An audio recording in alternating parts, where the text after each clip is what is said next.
Encounter में एक बार आपका फिर से स्वागत है। 2G घोटाले में भी आपने PIL सुप्रीम कोर्ट में इसको लेकर फाइल की थी। आपको नहीं लगता कि केंद्र सरकार कहीं ना कहीं चिदम्बरम को पूरी तरीके से बचा रही, क्योंकि आप ही ने उजागर किया था कि चिदम्बरम का किस तरह का रोल रहा है? जी, वो तो कोर्ट ने भी माना है कि चिदम्बरम और राजा ने मिलकर के फैसला किया, लेकिन कोर्ट ने मुझसे कहा कि आप ये सिद्ध करो कि वो आपराधिक मंशा से किया। मेरा आर्ग्यूमेंट है कि प्रिवेंशन करप्शन एक्ट में आपराधिक मंशा की आवश्यकता नहीं है। अब मर्डर में ज़रूरत होती है, जैसे मैं गाड़ी चला रहा हूँ, कोई सामने आ जाए, उसको मैं मारता हूँ, मर जाता है, तो वो मर्डर नहीं कहा जाता है, क्योंकि मेरी मंशा नहीं थी उसको मारने के लिए। तो वैसे ही यहाँ करप्शन में ये मंशा की आवश्यकता नहीं है। आपने कोई ऐसा कार्य किया जिससे राष्ट्र का नुकसान हुआ, जो राष्ट्र हित में नहीं है, तो वो भ्रष्टाचार है। और इस पर विवाद है। सुप्रीम कोर्ट ने जो फैसला दिया उसको मैंने गलत समझा, क्योंकि मैंने जो तर्क दिया उस पर उन्होंने कुछ टिप्पणी नहीं की, जो मैं बोला ही नहीं उस पर उन्होंने टिप्पणी की। तो मैंने रिव्यू को मांगा है, रिव्यू आएगा। चिदम्बरम को तो नहीं छोड़ना है, क्योंकि वो सबसे भ्रष्ट मंत्री है। EVM मशीन को लेकर भी आपने केस फाइल किया है सुप्रीम कोर्ट में? आधुनिक स्टेज में है, अंतिम फैसला हो सकती है। और मैं ये चाहता हूँ कि जैसे ATM में वो रिसीट देते हैं, वैसे मैं बटन दबाऊँगा तो मुझे रिसीट मिलनी चाहिए। और ये अनिवार्य भी है, क्योंकि इंफॉर्मेशन टेक्नोलॉजी एक्ट के अनुसार। तो मुझे लगता है कि कोर्ट में मुझे जीत होनी चाहिए, और ये आवश्यक है हमारे देश में। वैसे आपको आश्चर्य होगा, America, England, Germany, Ireland, Netherlands, Japan, ये कोई देश इलेक्ट्रॉनिक मशीन का उपयोग नहीं करते, वो सब बैलेट पेपर में चलते हैं। हमारे देश में क्यों नहीं बैलेट पेपर में होना चाहिए? इसमें तो थोक में बेईमानी हो सकती है। पहले तो जब बैलेट पेपर में फुटकर में होती थी, एक पोलिंग बूथ में हो गया ऐसा, और दिखता था। यहाँ तो दिखता भी नहीं है और थोक में हो जाता है। 2014 में ऐसा कहा जाता है कि कांग्रेस अपनी तरफ से राहुल गांधी का नाम अनाउंस करे। आपको लगता है उनके लिए मुमकिन होगा PM बनना? क्योंकि आप ही का बयान आया था कि वो नहीं बन सकते। नहीं, वो नहीं बन सकते, कानूनी तौर पर नहीं बन सकते, क्योंकि वो सिटीजन, जब ये पैदा हुए थे, माँ इटालियन सिटीजन थी, और इटालियन सिटीजन, इटली के लॉ में, कानून में, जो कोई इटालियन माँ है तो उसका बेटा ऑटोमेटिकली सिटीजन बन जाता है। सोनिया गांधी ने इटालियन एम्बेसी को चिट्ठी लिखा था कि मेरा बेटा पैदा हुआ, उसका नाम है RAUL, राहुल विंची, VINCI। इसी नाम पर उसके पासपोर्ट भी बनी है, और इसी नाम पर कैम्ब्रिज यूनिवर्सिटी में उसने जब थोड़ी दिन के लिए प्रवेश किया तो उसने इसी नाम पर उसने एडमिशन भी ली थी। तो वो बन नहीं सकता, इसीलिए माँ भी नहीं बन सकती थी इसी कारण से। तो उसका भी रोका गया, इसको भी रोका जाएगा। बट तो ये आपने किसी बात पर उनकी टिप्पणी करते देखा? आज इतने बड़े घोटाले हुए हैं, कुछ कहना चाहिए, कुछ नहीं कहते हैं। लंदन में बैठे हैं, आज ये आए वो मीटिंग अटेंड करने के लिए, और वो पार्टी में उनका पद रह सकता है, बट देश के बागडोर संभालने के लिए उनको नहीं देना चाहिए। लेकिन अगर प्रधानमंत्री बनने वो जाएंगे तो क्या आप रोकेंगे? जैसे सोनिया गांधी के बारे में आपने चिट्ठी लिखी थी कलाम को। मैं इसके भी मैं करूँगा, जरूर कोर्ट में जाऊँगा तो कोई दो सवाल नहीं है। लेकिन आपने तो जब राष्ट्रपति उस वक्त अब्दुल कलाम थे, तब आपने कहा था उनको कि ये इटालियन है इसलिए नहीं बन सकती, लेकिन उसके बाद उन्होंने किताब में कुछ अलग ही लिखा कलाम ने। अभी हाँ, वो मजबूरी के कारण लिखा होगा, वो वास्तविकता नहीं है। वास्तविकता प्रत्यक्ष लोग उपस्थित थे। सोनिया, मैं सब कहता हूँ कि कलाम को भी मत सुनो, मुझे भी मत सुनो। मैं एक ही बात कहता हूँ कि 5 बजे मई 17 तारीख को चिट्ठी लिखी थी अब्दुल कलाम ने कि आपको 5 बजे आकर के दावा करना है, और उसने सारे MPs को बुला ली 5 बजे के पहले, साथ चलेंगे। और उन्होंने 340 चिट्ठियाँ भी दे दी, जिसमें सबने लिखा है कि मैं फलाना निर्वाचन क्षेत्र से विजय प्राप्त करके आया हूँ, और मैं सोनिया गांधी का नाम प्रस्तावित करता हूँ। सोनिया गांधी ने भी एक चिट्ठी लिख दी, मैं रायबरेली से जीत कर आई हूँ, मैं सोनिया गांधी का नाम प्रस्तावित करता हूँ। तो सब तैयारी थी, माँ बेटा सब, मैं माँ बहनों सबको बुला लिया था उसने। तब 3:30 बजे कलाम ने चिट्ठी नहीं लिखी, जिसको मनमोहन सिंह ने सार्वजनिक आखिरी 3 वाक्यों को पढ़ा। पूरा चिट्ठी नहीं पढ़ा, वो चिट्ठी को बाहर प्रकाशित कर दे। आप जाके अपना, पता नहीं आप उस समय आपकी टीवी थी नहीं थी, तो आप जाकर देखिए 17 मई की आप रील्स देखिए, उसमें दिखेगा मनमोहन सिंह एक चिट्ठी पढ़ रहे हैं। वो चिट्ठी कहाँ है, उसको क्यों नहीं बाहर निकालते? तो किस मजबूरी से इन्होंने ऐसी किताब में लिखी मैं नहीं जानता, परंतु वो उन्होंने सही नहीं बोला है। कल आपसे बात हुई बाद में इस बारे में? नहीं, बात नहीं हुई। इसके पुस्तक पढ़ने के बाद तो हमें लगा कि पॉइंटलेस है बात करने के लिए। प्रधानमंत्री तो आपके अच्छे मित्र रहे। हाँ, मैं जो अच्छे मित्र बहुत मानता हूँ उसको। क्या कहेंगे आप? लोग कह रहे हैं कि एक इकोनॉमिस्ट के तौर पे जिस तरीके से देश को प्रगति करनी चाहिए थी वो नहीं हो रही है। नहीं हो। कभी आपने अपने मित्र को नहीं कहा इस बार? मैंने कहा मुझे पता है उसकी मजबूरी क्या है, वो सोनिया गांधी उसको काम नहीं करने देती है। यही तो प्रॉब्लम है। ये कहाँ, इसके पास हिम्मत नहीं है, ये विद्रोह नहीं कर सकता, ये जीवन में कभी विद्रोह नहीं किया, ये ऐसा ही है। ये बाबू के लिए बहुत अच्छा है, बट प्रधानमंत्री के लिए एक साहस होनी चाहिए, एक हिम्मत होनी चाहिए।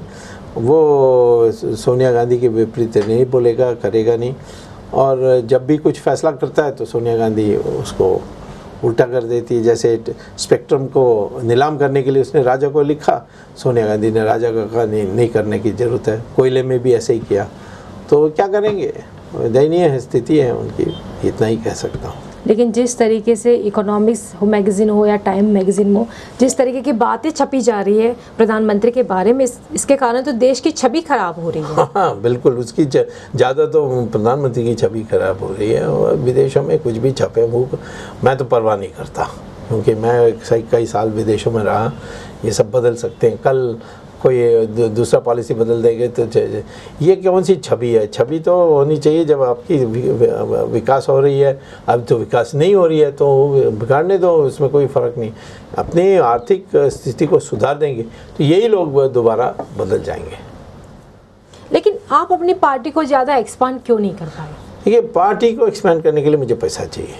आज हमारे देश में लोग दान बहुत कम देते हैं। वो ज़माना चले गया जब महात्मा गांधी हाथ बटाते थे, लोग पैसा डालते थे।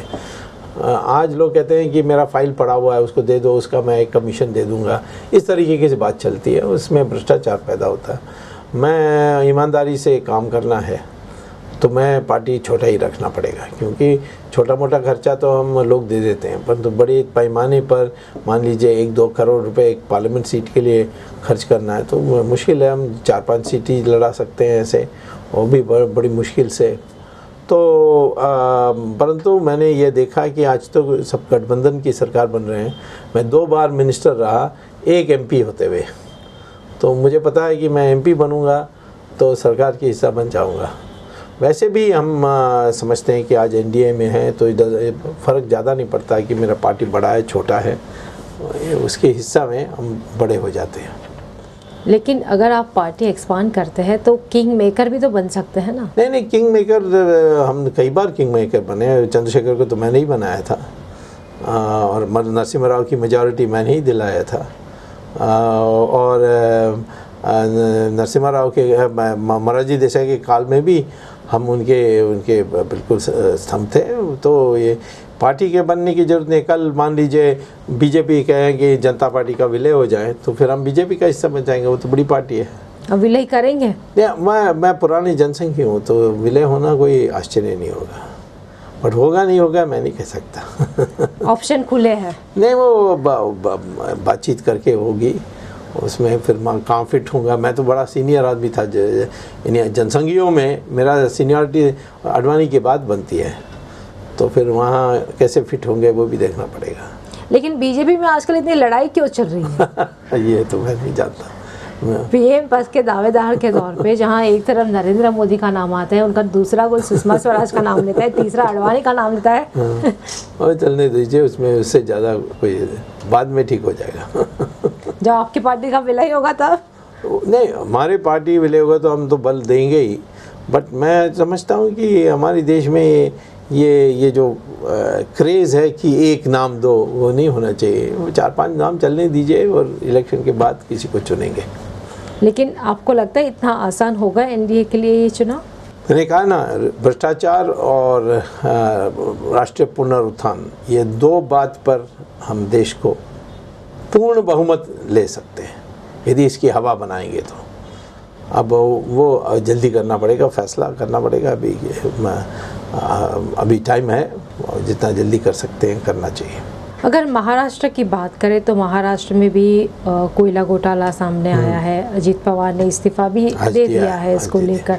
तो लेकिन आपको नहीं लगता कि यहाँ पर जो है कांग्रेस एनसीपी जो है इतने सारे घोटाले हुए लेकिन सेना बीजेपी स्ट्रांग ना होने के कारण उनको फ़ायदा मिल रहा? नहीं, मैं नहीं कह सकता हूँ कि स्ट्रांग नहीं। अभी बॉम्बे के म्यूनसिपल इलेक्शन में सेना तो दोबारा जीत गई और ऐसा तो नहीं लगता है। कांग्रेस तो बहुत दुर्बल है, इस बार महाराष्ट्र में जीत नहीं सकती। सेना बीजेपी जीतेगी। बाला साहेब ठाकरे के साथ आपके रिलेशन कैसे? बहुत पुराना है, बहुत अच्छे हैं। और हम 1984 में 1984 में विजयदशमी दिन में उनके साथ हमने मीटिंग की। वो तो बहुत हमारे पुराने मित्र हैं, कोई प्रॉब्लम नहीं। कभी ऐसा नहीं लगता कि अगर सेना एमएनए साथ में आती है तो जो वोट डिवाइड हुए हिंदू वोट वो एक साथ में हो सकते हैं? वो तो इन दोनों को तय करना पड़ेगा। वैसे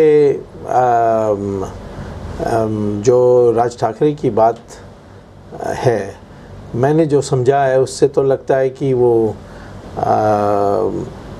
यानी बाकी सब इश्यूज़ में वो राष्ट्रवादी स्टैंड लेते हैं, पर एक स्टैंड है, वो कहते हैं कि यूपी में से 7-8 प्राइम मिनिस्टर आए हैं परंतु उनके लोग हमारे ही प्रदेश क्यों आते हैं? हमारे लोग उसके प्रदेश जाना चाहिए, ऐसा यूपी डेवलप होना चाहिए। और फिर वो ये भी कहते हैं कि जो कई वहाँ के 2-3 डिस्ट्रिक्ट से ऐसे लोग आते हैं जो क्रिमिनल एक्टिविटीज़ यहाँ करते हैं, तो वो उनका कोई ऐसा कोई पृथकवाद का माइंड नहीं है। वो ज़्यादातर महाराष्ट्र की जनता की कोई उनका जो मूल बात है उसको रखने के लिए है। वो ये भी नहीं कहते हैं कि मद्रासी होना नहीं चाहिए क्योंकि मद्रासी गुजराती, वो कहते हैं कि यहाँ वो हमारे कंट्रीब्यूट करते हैं। यूपी से उन्होंने निशाना इसीलिए बनाया है क्योंकि इस दो कारण से कि हम प्राइम मिनिस्टर्स यूपी में बनाते हैं और उनके लोग यहाँ नौकरी के लिए आते हैं और वहाँ से ऐसे एलिमेंट्स भी आते हैं जो क्रिमिनल हैं, तो उनकी बात को अकोमोडेट की जा सकती है। स्वामी जी, एनकाउंटर में बात करने के धन्यवाद। तो ये था आज का ये एनकाउंटर। आपको ये कार्यक्रम कैसा लगा हमें जरूर बताइए और देखते रहिए TV9।